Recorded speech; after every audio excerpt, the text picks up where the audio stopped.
بسم اللہ الرحمن الرحیم۔ ایک بڑی خبر ہے، ایک بریکنگ نیوز ہے کہ بابر اعظم کو ٹیم سے نکال دیا گیا تھا۔ اس کے علاوہ دو اور بڑے پلیئر ہیں، تین، جن کو بھی ٹیم سے نکال دیا گیا ہے۔ تین کی تو سمجھ آتی ہے لیکن چوتھے کی سمجھ نہیں آتی ہے، سرفراز احمد کی۔ اس کو کس لیے ٹیم سے باہر کیا گیا؟ وہ تو ایک بڑا پلیئر تھا اور پاکستانی ٹیم کا 3-4 سال کیپٹن رہ چکا ہے۔ اس کو کیوں باہر کیا گیا؟ اس کو نہ تو میچ کھلایا گیا، اگر میچ کھلائے جاتے تو وہاں پہ پرفارمنس نہ ہوتی تو پھر اس کو نکالنے کی وجہ سامنے آتی تھی، لیکن اس کو کھلایا بھی نہیں اور اس کو ٹیم سے بھی باہر کر دیا گیا۔ یہ ہمیں سمجھ کچھ نہیں آ رہا۔ سرفراز احمد کے ساتھ بڑی بڑی زیادتیاں ہو رہی ہیں لیکن کوئی بولنے والا کوئی بھی نہیں ہے۔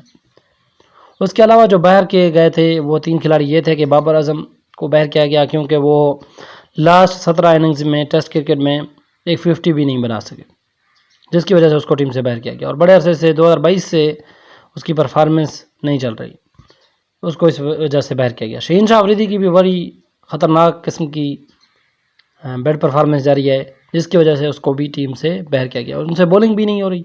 جب سے یہ گروپنگ بابر اعظم نے بنائی تھی شہین شاہ افریدی کے ساتھ مل کر، تب سے یہ سب کچھ ٹیم میں چل رہا تھا، جس کی وجہ سے سب کی پرفارمنس چلی گئی۔ جو پاکستان کے مین بولر ہوا کرتے تھے 2021 میں، وہ بھی اب ٹیم سے باہر کر دیے گئے ہیں، بیٹسمین، بولر، اور اس کے علاوہ ایک زبردست قسم کا سوئنگ بولر تھا جس کو وسیم اکرم سے تجویز دی جاتی تھی، اس کو بھی باہر کرنا پڑا، وہ تھے نسیم شاہ، وہ بھی اس ٹیسٹ اسکواڈ سے باہر کر دیے گئے۔ اب کیا کہا جائے، یہ تینوں کیوں پرفارمنس نہیں دے رہے؟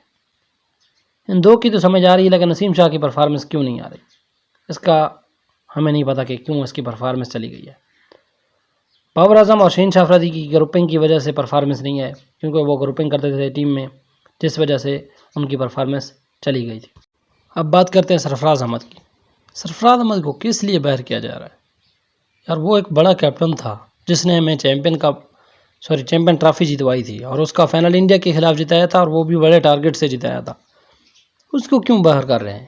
اس کی کیا غلطی تھی؟ اس کو بینچ پہ بٹھائے رہے ہیں، 2-3 سیریز ہو گئی ہیں، ٹیسٹ اسکواڈ میں شامل کیا جاتا ہے، پھر ریلیز کر دیا جاتا ہے، یا پھر پلینگ 11 میں اس کی جگہ نہیں بن رہا۔